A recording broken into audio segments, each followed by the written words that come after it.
From Cafe and the Vox Media Podcast Network, this is Now and Then. I'm Heather Cox Richardson. And I'm Joanne Freeman. Welcome to this live taping. We are so very excited to be joined this evening by the incredible Professor Carol Anderson.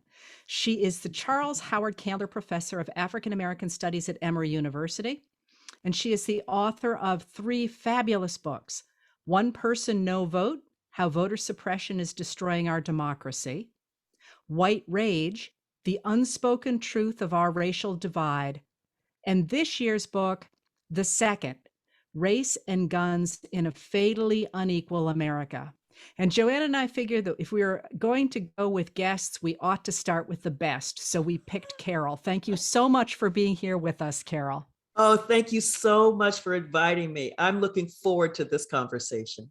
Likewise, we have been so looking forward to this. And the topic and you, this is going to be wonderful. So again, welcome to everybody to our live show. Very exciting for us too. What we want to talk about today, in a sense, won't be surprising. And that is voting rights and voting suppression. Obviously, the events of this past week have made this almost an unavoidable topic. It is always a crucially important topic, but now we're looking at, or we're living through, even better, a moment when what's going to happen with voting rights matters a lot and potentially in an immediate sense. And I'll note, I said voting rights and voting suppression because I wanted to start at the outset by making it clear that those are two different things. I think they're getting blurred together in the conversation right now. We have, as American citizens, voting rights. What we're looking at right now is attempts to suppress them.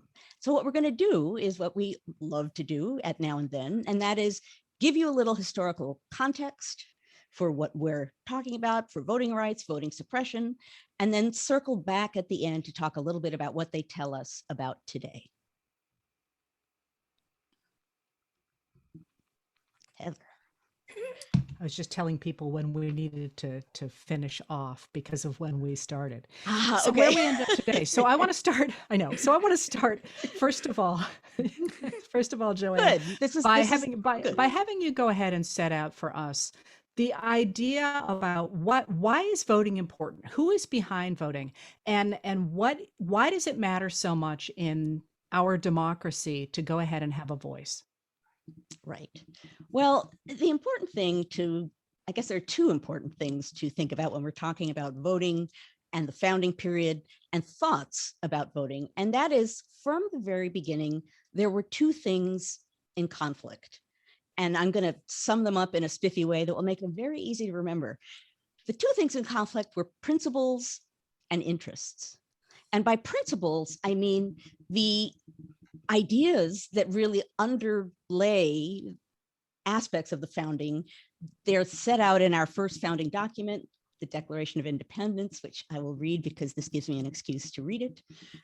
It says within the Declaration, we hold these truths to be self-evident, that all men are created equal, that they are endowed by their Creator with certain unalienable rights, that among these are life, liberty, and the pursuit of happiness. And here's the important passage, that to secure these rights, governments are instituted among men, deriving their just powers from the consent of the governed.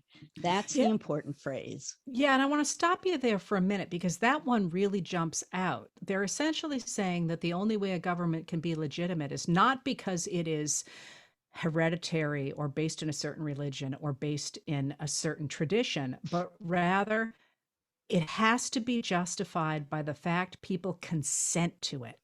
That's such a huge deal. It's a huge deal conceptually, but as we're going to see today, it's a huge deal to figure out how that works and whose consent is being asked. Yeah, I was going to say it's a ducky idea, but how do you actually make it work? That's a very Heather word, ducky. It totally is. It's something you would say. But yeah, how does it work? And who is it working for and who is it not working for? And that's the other half of the equation I wanted to throw in about the founding era, and that's the interest half. So on the one hand, you have these principles, the idea of consent of the governed, which is an idea that matters profoundly. On the other hand, from the very beginning, you have interests of all kinds, interests even from the white, male, largely elite folk who were creating the government and whose vote were the ones that counted at that point. Different people, different interests, and their actions are shaping and sometimes repressing whose consent is being asked for and how that consent is being acquired. So when you say the word interests, I hear a group of people who who want certain things that benefit them alone. And that principle of the consent of the government, I'm sorry, the consent of the governed is excellent. But if you feel like the governed are going to disagree with what your interest wants, you've got a conflict between this idea of the consent of the governed and your interest. Absolutely. Is that correct? That is correct. And it points to something that's pretty fundamental about our government, which is there are a lot of slippery areas within the Constitution and the founding of our government, the whole idea of federalism, what do states have, what does the national government control? All of that is deliberate slipperiness for a variety of reasons to sort of enable this to get the Constitution to get passed so it wouldn't terrify and overwhelm people with it being hyper-national. But that slipperiness that on some occasions lets the Constitution and the government function so well, on other occasions, that's a vulnerability. And that leaves a lot of space for things to be taken advantage of by people who have their own interests. So we get this concept of the idea that we have the consent of the governed, and so the framers of the Constitution go out and they go around the country and they hand ballots to every man, every woman across the country, and we're real good there with everybody consenting, right? Carol's face is Carol, priceless. Carol, you should know that I tease Joanne a lot. So I kind of thought I'd set her off with that, and I knew I'd set you off. And I lost my poker face at 31. So I think poker faces are out of the question here. I think you can toss the poker face out the door for the next hour. Gone. It's gone. Okay. But so literally, how does that work? Because the whole idea is, we have the consent of the governed, and then whom do they let vote? People who have a certain amount of property, white men who have a certain amount of property. The idea being, if you're literally invested in your community, if you have a certain amount of wealth, you're not going to be controlled by others, that your will be your own. But that is obviously white men of property that we're talking about. Now, it is true that for a brief period in New Jersey, women had the vote. And I was thinking before this about mentioning that. And for the Hamilton people out there, everything's legal in New Jersey. I know some of you are thinking about that line. But that actually is a great example of the theme we're talking about. On the one hand, when you look at that, it seems, wow, this looks like some fundamental right being extended. Well, not really. It is true that it was deliberate, and that when New Jersey rewrote its constitution, they deliberately talked about he and she. So it's not an accident. On the other hand, part of why it happened was because having women vote would help one side or the other side in elections. So it wasn't a great gift. It was something that served some interests. I'm sorry, I just have to ask, why did the women lose the vote, Joanne? It was no longer useful for them to have a vote. No, I'm laughing just because it was the women tended to vote for the Federalist Party, and the Jeffersonians didn't like him. And whenever I get to have a shot at Thomas Jefferson, I always like to take it. I should have thought ahead of time. I should just write on my computer screen Jefferson joke and just kind of wait for you to get to it. And then harumph, because we should do a whole show of forcing me to say good things about Jefferson. But let me just ask you one thing before we go on into how this plays out. Do you think it's fair to say that the white propertied, overwhelmingly men in those early years themselves constituted an interest? I would say yes. If you're talking about an interest as a group of people, a defined group of people with very clear boundaries and very clear boundaries that keep people out, and they are doing things to serve themselves and really deliberately and extremely not to serve others in a blatant kind of a way, how could you not say that that's an interest group. They are a group of people who are serving their interests at the expense of the interests of others. Okay, I want to come back to that one for sure. Yeah, but then, I can so tell. literally, well, I sort of feel like we're playing Jeopardy here because I'm like, answer questions that I want to know the answer to. But so if that's the case, then, so literally, white property men vote. Yes. Okay. And going forward, then, we have this vision of the idea that white propertied men are the centerpiece of American democracy. Correct. Even And though they might actually simply just constitute an interest. well, it is true. They might be an interest, but they also control pretty much everything. White men of certain means, and actually white men even without means. One of the things that happens in the first half of the 19th century is that the property requirement is lessened so that more white men can get the vote. But yeah, the assumption is that that's the default. White men are the default. That's the norm. They're the people in power. And so we don't think of that as an interest group at all. But we assume that that's the us, because for so long that has been the us. Although they don't actually make up in any way a majority of the people in the country. Correct. Okay, so that's really interesting because I think that changes. And Carol, you may want to correct me on this, but doesn't this change during the Civil War and after the Civil War, when, especially after the war, when the President Andrew Johnson lets in so many former Confederates under presidential pardons, so that by the end of 1865, he has pardoned all but about 1,500 of the leading Confederates, and the Congress has to do a calculation, and they have to say, okay, before the Civil War, in fact, white propertied men were the ideal citizens. They were exactly who should have been constituting the voting base of the country. But there's a little problem because they're the exact people who tried to destroy the country. Right. And so if they're going to vote, we need to go ahead and broaden the voting base so that we actually can get a series of voters who care enough about the country to, I don't know, preserve it. And so we get the 14th Amendment to the Constitution that says, yes, indeed, we're going to overturn the decision of the Dred Scott decision of 1857, where the Supreme Court said that Black Americans couldn't be citizens. We're going to say, of course, they are citizens. And then when they vote in 1868 and the state of Georgia goes ahead and tosses out all its Black state legislators, saying that the state constitution says that you can't hold an office if you're African American, then we get the 15th Amendment to the Constitution saying, yes, you can do that. Yes, in fact, African Americans can hold office, can vote, and the congressional debates said that also implied that you could hold office as well. And it gives the federal government power to enforce those two amendments to the Constitution. Yes. So we're good. We're done. Uh, The podcast is over. No, we're not done. We are so not done. In other words, we are done. Because what happens, is what I talk about in White Rage, is that you've got this massive backlash against this access to political power for Black men.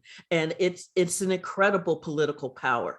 And Congress, the radical Republicans, had put that power in the hands of Black folks because they thought, look, we can't have our army there in the South the entire time. But if politicians have to be responsive to the needs of the electorate, and that electorate includes Black people, then Black people will be able to protect themselves because of the power of the vote. Well, it's not like white men who were running for office didn't realize this. And you have this massive backlash happening. You have incredible violence raining down on the Black community for trying to vote. You also have the US Supreme Court weighing in, undermining and undercutting the 14th and 15th Amendments with a series of decisions that are just absolutely horrific and not based in reality. So, yeah. So walk us through how that vote gets suppressed, because the 14th and 15th Amendments, especially the 15th, say the Black people can vote, right? Yeah, so the 15th Amendment says the state shall not abridge the right to vote on account of race, color, or previous condition of servitude. And so what you then see is that you have the Southern Democrats looking up saying, okay, fine, we don't want Black folks to vote, but we can't write a law saying we don't want Black folks to vote. So what we're going to do is we're going to use the legacies of slavery as the access to the ballot box. And that's how we're going to stop Black people from voting. And we're going to make it all sound reasonable and legitimate. And so you have this language about, we've got this massive rampant voter fraud. We've got to clean up corruption at the ballot box. So we've got to change our voting laws to make sure that we enhance that. And the way that we do that is with the poll tax, because democracy is expensive. Having all of these elections, you have to have, people, you have to have people taking the ballots, you have to have people counting the ballots. That costs. And if you really believed in democracy, you would be willing to pay a small fee in order to ensure that that democracy works smoothly. So you see how it flips the script and it puts the operation of free and fair elections on the backs of the individual and not on the state itself. But also what seems so innocuous, this poll tax, this small nominal fee, because of slavery, the endemic poverty in the Black community is profound. And what that small nominal fee meant, like for Mississippi, came to like 2 to 6% of a Mississippi farm family's annual income. Imagine paying 2 to 6% of your annual income to be able to vote. Again, it sounds reasonable on its surface. Underneath it, it is just like a nasty, snarling bag of worms. It is just ick. The same with the literacy test. Again, sounding reasonable. We believe that a good electorate knows our values, knows our laws. And so we don't think it's too much to ask to have them read and interpret a section of our Constitution so they know what our founding principles are. Well, when you have systematically denied education and literacy for hundreds of years to Black people. And then you have, after the Civil War, you have significantly underfunded Black education. The issue of literacy means that you're going right at one of the key legacies of slavery. And so saying, well, we don't think it's too much to ask when the state is not providing real literacy to its citizenry, it is a lot to ask.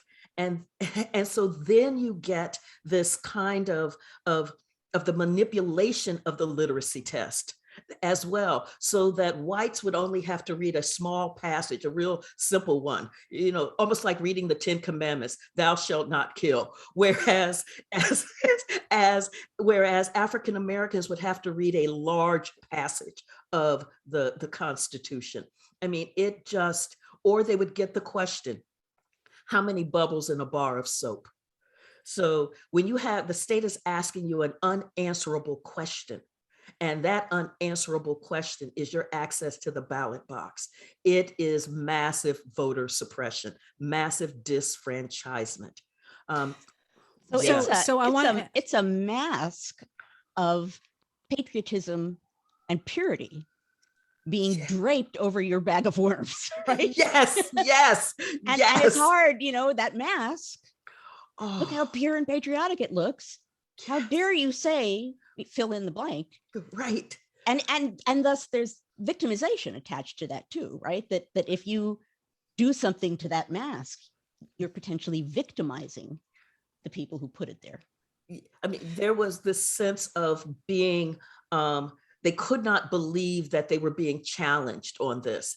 And you had the complicity of the US Supreme Court in the 1898 Williams decision that said that the poll tax and the literacy test did not violate the 15th Amendment because everybody had to pay the poll tax and everybody had to read. So how could this be a violation of the 15th Amendment when in fact it was? Yes, Heather. So can I ask you, did poor white farmers have to pay the poll tax or did they get waivers? So what they did for poor whites, and this was South Carolina's ingenious piece. So in order to get poor whites, because poor whites were absolutely sure that what the rich bourbon class was trying to do was to disfranchise them as well. And so they said, no, no, no, we're going to have the grandfather clause for you. And so the grandfather clause says, if your grandfather could vote before 1867, you too have the vote. Now, because the enslaved could not vote, and Black people basically could not vote prior to 1867, which was the Reconstruction Act of 1867 that said Black men can vote. That was the cutoff that said, this is about allowing whites, poor whites, to be able to vote. And it gave them the out that if their grandfather had voted, they really didn't have to do the poll tax, and they really didn't have to do the literacy test, because they were part of the few, the proud whites, right? And so in 1890, tell us about the. Okay, I don't even have to go any further than that, but I do want to develop the idea in part here that that the laws themselves are not technically. Oh no, not even technically. They're not based in race. They look like they are completely reasonable right. attempts to keep the country pure. And I mean pure in terms of those principles Joanne was talking about. And yet they're carried out Yeah, racially. yeah, right. It is by the pricking of my thumbs, something wicked this way comes. So when you look at the Mississippi plan of 1890, where the state of Mississippi was revising its constitution to disfranchise its Black population, they talked about, this is about ending corruption. You know, our elections haven't been free and fair because we have this corruption happening, we have this fraud happening. Now, J.J. Chrisman, who was a judge and one of the delegates at the Constitutional Convention in Mississippi, he said, look, we haven't had a free and fair election since 1875 because we have been stuffing the ballot box, we have been committing violence, we've been committing all kinds of fraud just to keep white folks in power. It has done so much damage that we are looking at moral rot right now. So the message is not to stop this mess, but the message is if we remove Black people from the electorate, then whites won't have to cheat anymore, and we can have free and fair elections. And so that becomes the framework for this massive disfranchisement that is happening in the Mississippi Plan of 1890. And I want to throw in here that the idea of corruption is not, it is occasionally, but it's not usually the idea that somebody's taking a bribe. It's the idea that if you let Black people vote, or in the North, poor immigrants, what they're going to do is they're going to vote for leaders who are going to put in place policies that cost tax dollars. And the idea is that because they're poor themselves, they won't have to pay those taxes. And because they won't have to pay those taxes, that this is essentially a redistribution of wealth. That is socialism. So it's a corrupt system in which an interest, one of Joanne's interests, is using the government in order to go ahead and get itself something from everybody else. So that corruption is not literally about bribery, although they sometimes accuse people of bribery. It is literally a corruption of democracy, because those people, the people on the ground, are going to vote for something, are going to vote for leaders who are going to promise them schools and hospitals and roads and all kinds of things they're going to have to be paid for by tax levies, which are going to be paid for by people of wealth. So there is, after 1890, an attempt really to stop the voting, not only among Black people in the South, but also among immigrants in the North. Joanne, go ahead. I was just going to say, it's one example of something that I think all three of us think about and write about, and that is, and we've talked about it before here on Now and Then, the importance of words and how they're used and what they're useful for. You know, corruption is a loaded word. It's a shorthand word, and it can be really effective. It is long-term effective in American politics in one way or another, all the way back to the dawn of the Republic. But it's a useful word. It goes back to what we were talking about before, Carol, about this mask of patriotism and purity. It's part of the mask. Right. But it's being used in a really distinctive way. Absolutely. And it's being used as Heather was laying out to define basically the unwashed masses, those who would make claims upon the resources of this nation, as if they have no right to the resources of this nation. One of the things that was driving the Mississippi Plan of 1890 was that you had more registered African Americans than you had registered whites in Mississippi to vote, and that poor Blacks and poor whites were joining together. This is the era of the third party, of the populist, of the Farmers Alliance, and they were joining together and they were electing representatives who weren't about how wealthy can I get. They were about how do we make this system more fair? How do we begin to lower the power of the railroads in the way that the railroads and the banks are strangling the financial wherewithal of poor farmers? How do we fix this system so that it is more equitable? And it was that scared, and I'm going to use the scholarly term here, bejeebers out of out of the political class in Mississippi, and they worked. I was looking for a pen so I could write down. Right. And so they were, I mean, it was like a Scooby-Doo moment. I mean, it was, oh, Shaggy, how do we stop this? And the Mississippi Plan of 1890 was the way to do it. And then when the Supreme Court said that the poll tax and the literacy test were just fine and did not violate the Constitution, you saw this thing metastasize throughout the South. And you saw this massive disfranchisement in this era of Jim Crow. So the summing up of what you're talking about here, if we were going to create a recipe of voter suppression in this period, you talked about poll taxes, you talked about literacy tests. Let's list the many ways in which in this period voting was suppressed for Black people. And then I want us to turn to the present. So yes, poll taxes, literacy test. You had the good character clause, where you had to have respectable whites in the community vouch for you as you tried to register to vote. You had the understanding clause, which said that not only could you read the Constitution, but you could interpret it to the liking of the registrar. So you have a couple of things happening there.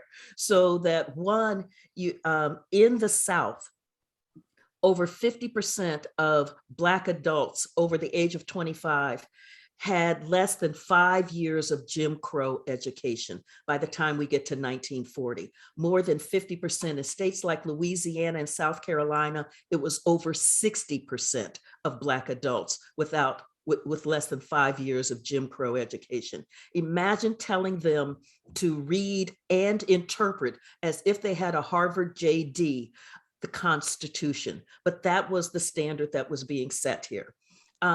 You also had just the violence that was raining down on Black people as they tried to vote. You had towns wiped out, like Ocoee, Florida, where Black people tried to vote in 1920 after the 19th Amendment, and Black women were trying to register to vote to be able, to cast that vote, because women now have the ballot, women now have the right to vote. Black women did not have that right. So you had these measures, and you had the white primary, because it was the solid Democratic South. Whoever won the Democratic primary was going to be the one who was going to win the general election. So with the white primary, you had language that said only whites could vote in the Democratic primary. And so this was a way, again, of carving out the electorate so that you could get this small base of folks who believed in your interest are the only ones voting for you, and it would just replicate itself. And so those senators and those congressmen, they would, because of the seniority rules, move themselves up the ladder in Congress and become the chairs of the Senate Foreign Relations Committee, of the Judiciary Committee. So they're sitting on top of the legislation trying to come through to have the federal government have the power to break these laws that are strangling the right to vote. And the extra added bonus of that recipe of all things that you listed is taken together. They're just going to make people be afraid to vote. Yes. Yes. That the violence and all of the restrictions, the bullying, right? Last week on Now and Then, we talked about bullying as politics. What that's about is fear. It's safer to stay home. It's safer to stay home. So we had a case in 1946 in Taylor County, Georgia, where a Black veteran who had fought in World War II came home to vote in that really contentious election where Eugene Talmadge was running on reinstating the white primary, where the Supreme Court had just knocked it down in 1944. Maceo Snipes went to go vote, and there was a sign over the door that says something to the effect of, the first Black person to vote, the first Negro that votes, that will be the last thing he ever does. And so Maceo voted. And when he came home a few days later, he faced a firing squad that just riddled him with bullets. And he was the only Black person to vote in Taylor County in 1946. I mean, the fear is real. So Carol, what breaks that? What breaks it were several things that converged. One was when you're fighting the Second World War, which is a war against Aryan supremacy and a war for the Atlantic Charter, for human rights, you begin to get what is a zeitgeist flowing through the system, that there is something fundamentally wrong with this. And this is where you see the South digging in, wrapping itself in the flag harder, because they know they're coming up against this language that there's something really wrong with white supremacy as an operating code for a civilized government. And so this is why they're like anti-communist, anti-communist, anti-communist. We are the real patriots. And that language, though, of the wrongness of white supremacy. Then you get the civil rights movement. You get African Americans and their allies who are just like, not today, Satan. And they mobilize, they organize, they take on the full brutality of Jim Crow. And they use a strategy of nonviolence, which is a way to undermine and undercut that narrative of Black people as being violent, as being criminal, as being dangerous. Because when the cameras are rolling, what you see are Black people taking the blows for just trying to be American citizens, for just trying to vote. You think about the violence that erupted on the Edmund Pettus Bridge on Bloody Sunday in 1965 in Selma, Alabama. And that imagery of the tear gas, of the horses, of the whips, of the beatings, of people being knocked out and unconscious. And you had ABC's movie of the week, which was Judgment at Nuremberg, being cut in with the footage from Bloody Sunday. It was that kind of trauma where people are going, because this is also the Cold War, where the US is going, we're the leader of the free world. This is not what the leader of the free world looks like. This is not how the leader of the free world is supposed to roll when it is undermining the basic right to vote. And so you have this convergence happening at this time that breaks it open, and we end up with the Voting Rights Act of 1965. Right after that, it's partly what happens in Selma that gets Right. Johnston to come out publicly and call for it, and it's passed on a bipartisan basis. Yes, yes. I mean, but this is also the time, as you know, Heather, where we have moderate civil rights leaning Republicans in the Republican Party. So what happens? You mean what happens to? Actually, we're done, right? Everything turns out well, and we all go home. You just love Heather. She just loves to be like, okay, we're waiting for the next step. Well, but you know what's so frustrating, honestly, and obviously we want Carol to really lay out where we are right now, but there's so many times in our history where we've almost gotten it right. We've been going in the right freaking direction. The principles, right? They live. The principles. They're still there. The principles of democracy. And then your expletive interests come back in, Joanne. And they did. My interest. Right. Man, it's got Right. ownership of something I don't want. Woo, But yeah, but I think it's a really important distinction, though, that idea that, we have these principles that matter so much, and yet we're that freaking close in 1965. so close, so close. And look where we are. We are now literally in a place where half of our political system refuses to get behind the idea that we all should vote, have the right to vote. It is mind-boggling. That's in the space of 50 years. Yes. And when you also think about the reauthorization of the Voting Rights Act in 2006 was really on a truly bipartisan basis, where it was 98-0 in the US Senate. Can you imagine getting a 98-0 in the US Senate on voting rights in 2021? Oh, we're not allowed Because to it was talk just about it now. So Right? Yeah, it was just such a no-brainer then. And like Joanne says, Right. now we can't even talk about it. So how did we get here, Carol? We got here through a series of political decisions based on demographics, and based on racism, based on the Southern strategy. And that Southern strategy really did the dog whistle thing of law and order, welfare queens, Willie Horton. And part of what happened with the Southern strategy of the Republicans wooing the Southern Democrats in, because the Southern Democrats are like, Lord, we cannot be in a party that believes that Black people have rights. We just cannot be in a party that believes that Black people have rights. What are we going to do? And so the answer was to make you part of the marginal fringe, but instead this mainstream party, the Republicans, wooed the Southern Democrats in, saying, we've got a home for you, because they thought with the South, they would get more representatives in Congress and could push forward a legislative congressional, a conservative legislative agenda. But what So happens? that's the extreme conservative Democrats like Strom Thurmond. Yes, yes. And when you woo that into your party, that toxin takes over, and it pushed out the moderate Republicans, and it moved the Republicans so far to the right that as the demographics of America changed, as America became more liberal, that party could not resonate with that broader liberal demographic. And so if you're not going to change your policies, if you're going to remain highly anti-xenophobic, if you're going to remain highly anti-civil rights, highly anti-women, then focused on your interests. Hello. Hello. And thus anti all of those other things. Right. And so the thing is that if you're not going to have policies that can resonate with that electorate, that govern the consent, with the consent of those who are going to be governed, if you don't have policies that can resonate with them, then what you do is you figure out how to move them away from the ballot box.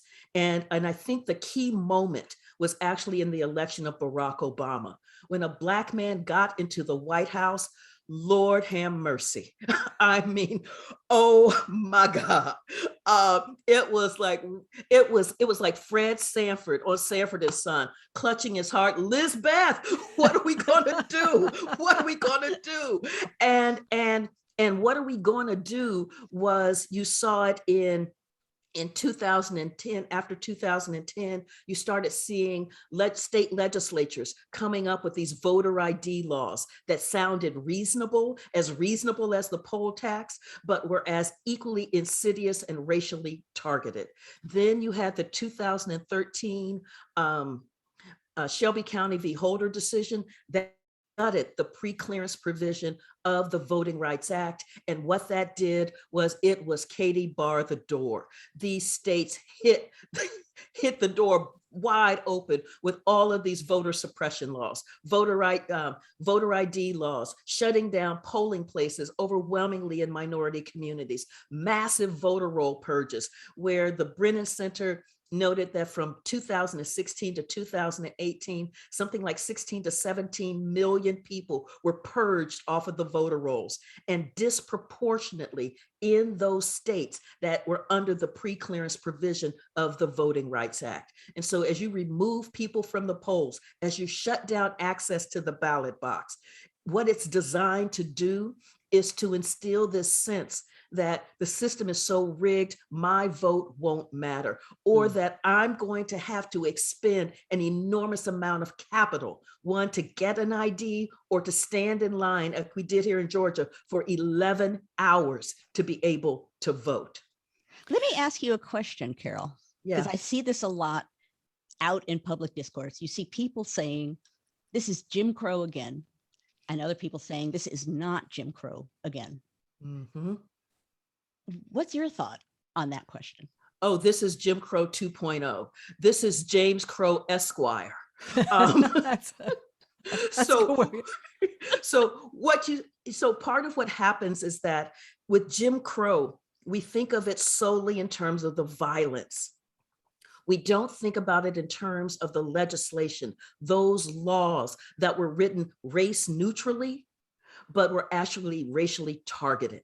So when you look at the law like the poll tax, you won't see it saying we don't want Black folks to vote. Just like when you look at the voter ID law, again, it looks so reasonable until you realize that what states have done is that they've gone through the list to figure out what kinds of IDs African Americans have and don't have, and then make access to the ballot box the ones that they disproportionately do not have. So here we go. Here's a statistic on that. In Texas, for example, you can vote using a handgun license, but you cannot use a student ID from a state university. More than 80% of handgun licenses issued to Texans in 2018 went to white Texans. And I'm going to go out on a limb here and guess that most of those were probably men. While more than half of the students in the University of Texas system are racial or ethnic minorities. So Boom. there's a great example of a place where an ID, what's wrong? I hear this all the time. What's wrong with an ID? Of course we should have an ID. But then you can see how that ID law can be used to go ahead and skew toward one direction or another. 11% of US citizens, that means more than 21 million Americans, do not have government issued photo identification.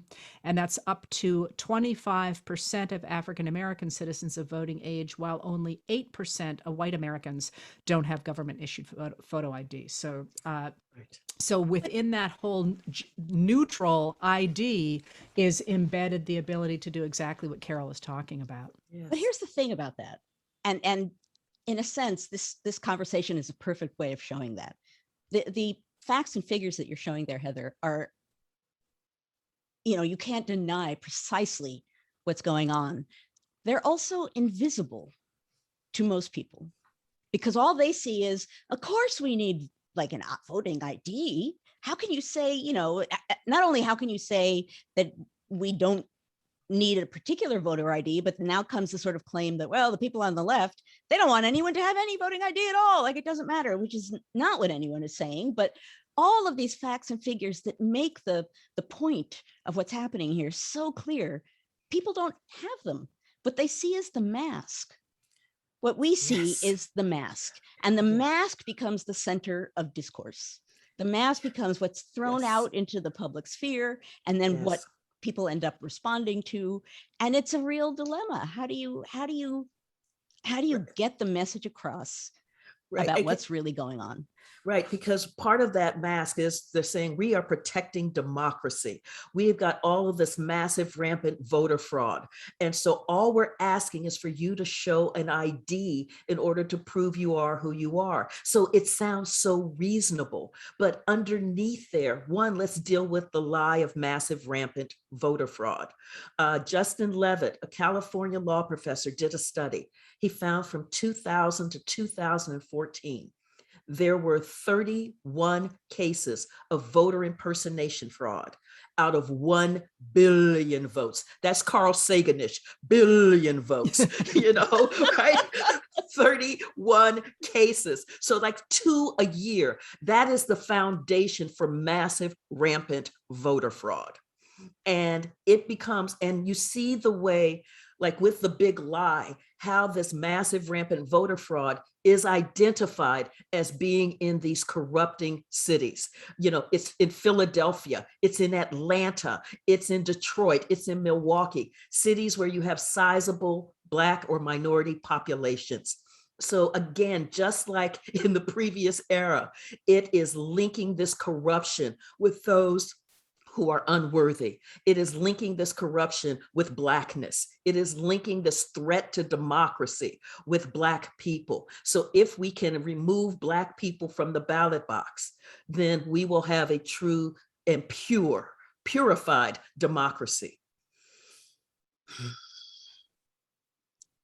It's hard to follow that, except to say, talking about it and exposing it is part of what we need to be doing, Yes. Which is part of why you're here, Carol, and part of why we thank you so much for being part of this conversation. Now, I hate to sort of call us quits on that part of the conversation, but I think we need to segue into a second part of our conversation here. Heather has a concerned look on her face. Am I like venturing off into the distance here? Should I No, not? I'm waiting for you to say it because I cannot wait to ask you to something. Uh-oh. Okay. Okay. That was the face of anticipation and got it. Okay. So here's what we're going to do now. Normally, what we do on Now and Then is we have an episode that's very much like what you just watched. And then if you're a member, an insider of cafe.com, you have access to something that we call backstage. And by backstage, really what we mean is it's a more personal conversation. Sometimes it's based on our thoughts, Heather and my thoughts about what we just said. Sometimes it's based on our life experiences and what that has given to us as far as our understanding goes about the topic under debate. So what you're going to get now is a free little gift of a backstage. We're just going to start that backstage moment now and reflect in a more personal way on some of what we just talked about. But I need to say, and I know producers behind the scenes are waving around, if you want to be an insider, you need to join at cafe.com/insider. So normally you'll have to be an insider to see this. This is giving you a little bit of taste of what it is that we do every week. Okay. So are we officially opening back? We're- Are we officially going backstage? We are officially going backstage. And how can we not? Because I'm now scared to see what you're going to say, Heather. Right. So I have to stop talking. How much trouble are we in? Oh, Lord. Oh, it is wide and deep. I think of us as being right at that stage as Weimar Germany, where there's an election in 1932 and the conservatives believe that they can control Adolf Hitler. And they bring Hitler in to get the additional votes so that they can push forward their agenda. And he has put his folks in key agencies within the government. And then there's a crisis, the Reichstag fire. And from that, he then takes over the government and it becomes Nazi Germany. I feel like we're on that precipice of democracy where we can either really fight like hell and get this democracy back on track, or we're going to slip into full-blown authoritarianism, and it won't be pretty. Heather and I, we were talking beforehand about what we wanted to talk about now in the backstage moment.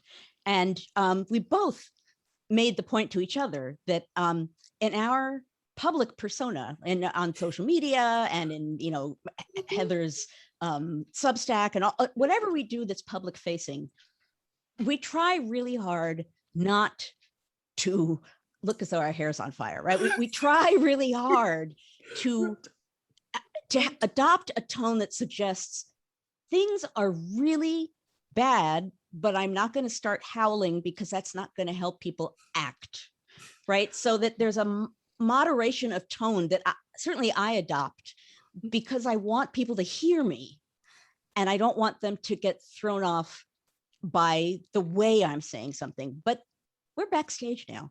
So I could say, I think we're in dire trouble. I think kind of, I'm agreeing with you, Carol. I think we are on the edge of losing democracy. And I know one of the things that frustrates me is that a lot of people say that in a lot of different ways in the public sphere, to the point that I don't think people are hearing it anymore. And that alarms me, because, and I think that's tied to the idea that some Americans of all kinds, some of them in political power and some of them not, continue to believe that the United States is so exceptional in so many ways that it can never slip into authoritarianism, that it will never lose its democracy. How could that happen? And we're at a moment where the problem with that assumption is smack in front of our faces. So it's kind of a relief to be able to say here now, we're in real trouble, and we really need to act. We really need to be aware of what's going on. We need to talk about what's going on. We need to take action. We can't just sit back. I don't know how else to say this. And I don't want to be screaming like my hair is on fire, Right. but we're in a dire moment. And here's the thing about a dire moment, and I'm going to turn this over to Heather, because you've made this point as well. During this kind of moment, and you've used the word, maybe both of you used the word hinge, it's like a hinge moment on the hinge of losing democracy. That hinge can go two ways. Mm-hmm. So that hinge can slip into authoritarianism and the loss of most of our freedoms. But that hinge, at a moment of change like this, there can be positive change. I mean, that's the good and the bad of this kind of moment of where it feels chaotic and unpredictable to an extreme degree. I say all the time on my webcast, extreme contingency, and I can know my followers here are probably now all typing to each other. But during this kind of moment, things can be really bad or things can be better. Yeah. And I think it's important to bear that in mind, really important to bear that in mind, because it's also important for us not to think about what Carol and I just said and assume that, oh, well, we might as well throw up our hands. Now, Heather, I know you've said that in a variety of ways. I have, and I believe that, but would it help, do you think, if we recognized what you said, and I think Carol would not disagree with, the idea that those formerly empowered white men, and I think earlier you used the word older men, are themselves an interest group as opposed to being principled? Okay, so if that's the case, and I will not disagree with you at all, either one of you, I am absolutely beside myself. But, and Joanne and I have talked about this a lot, Carol, what do we do? What should people do? Oh, we organize, we mobilize. And so we have had authoritarian regimes in the United States before. We had them in Mississippi during Jim Crow, where, you'd have 5% voter turnout. So we've had these kinds of brutal regimes before. We can break this. We have to recognize the problem. We have to put incredible pressure on our political representatives to do what must be done to save this democracy. We cannot be complacent. And I think part of where that complacency comes from is, you think about it, you go outside and folks are at the grocery store. They're living their lives. They're watching the baseball game. They're going to work. And so you have the mundane routine happening, so it looks like everything's fine. Well, in fact, you've got the termites eating away at the wood that holds this structure up. Those worms you talked about, those nasty worms. Yes. I was listening. Yes, right. And so we have to get rid of the critters. We have to preserve the wood of this democracy, the foundation. And that means that we are calling our senators. We are talking to the media to not have the narrative of this battle for voting rights being seen as simply, oh, the Democrats win or the Republicans win. No, Both this sides. is about right. As though there are two sides. There aren't two sides. There's a side that wants democracy and a side that's fighting democracy. It just is. Right. Yeah. It's democracy or authoritarianism, and they are not equal. Exactly, exactly. And so that is part of what we must be doing. And it's talking to our family, it's talking to our neighbors, our friends, it's talking in our classes. It's the work we do in the public sphere to help raise the alarm and get the narrative out there about what's at stake. And I think part of it, what also happens in that American exceptionalism, as you laid out, is that folks think, oh, that can't happen here. Yeah. It did happen here. It Right. has happened here. Right. And we know what that looks like. And the other thing that I always like to make sure people understand is it doesn't mean that only the minority population that is shut out of the vote is going to be hurting. You know, if you Right. think about growing up in Mississippi in the 1920s or the 19 teens, as my father did, it does mean that the law is not even. You know, it depends on who you know. Are you going to be charged with something or not? Is your daughter going to get charged with driving drunk or let go? Is the, you know, are, you know, the idea, and when it comes time to invest in a business, is that business going to be able to start, or is it going to lose out on a loan just because they're not related to the bank manager? And that's exactly why you had the American South going from, a period of what looked like a hopeful moment when you could, in fact, have true democracy, to falling into a backwater from the 1870s into the 1960s that made it one of the poorest, certainly the poorest region in the country, but one Yes. of the poorest regions in the world. Yes. Yes. I mean, this is the thing, is that this authoritarianism and white supremacy linked to authoritarianism hurts everybody, virtually everybody. We have to understand that this isn't a Black person's issue. This is an American issue. We have to know that. And we have to, as they used to say in church, govern ourselves accordingly. Yes. It is an American issue. Yes. And that's maybe the most important thing to remember at this point. Yeah. This is about all of us. All of us. All of us. And I have to go. So sorry. We are literally Perfect. at the moment when we're going to close. That was perfect. That literally was perfect. Carol, it has been beyond a pleasure to have you here. We've been so looking forward to this. And this topic is so important to talk about that I can't say how thrilled I am that you were here. Thank you. Thank you so much for having me. Like I said, talking to two of my favorite people on earth, this was just wonderful. Yeah, just we wonderful. we definitely have to keep doing this because it's such a joy. Thank you so much for being here. Thank you. Bye-bye.